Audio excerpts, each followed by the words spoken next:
Семінар організував Завод за культуру Vojvođanskih Rusnacog i Odbor za kulturu našого nacionalnog sovitu, a učešnikom i fahovcom na uspješno zakončene roboti podzekovali spred Zavodu Ivana Dudaš i nacionalnog sovitu Sanja Arva Plančak. Z naših kulturno-umetnickih društva vzor Đurđova Ruskog kerestura Novo Sadu, Šidu i Bikiću učestvovali 12 amatere.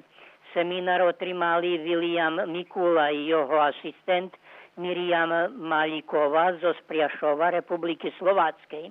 Veliku pomoć mali od repetitora na harmoniki pana Mirona Sivča z Ruskog kerestura, a s velikim porozumenjom za mladih paroha Šiđanskog Mihajla Režaka, dekana Srimskog i tehničnej pomoci podpredsjedateljki našого nacionalnog sovitu Natašije Delinski-Mikolka, učašniki bili zmesteni u prostorijog ljetnej vladičeske rezidenciji.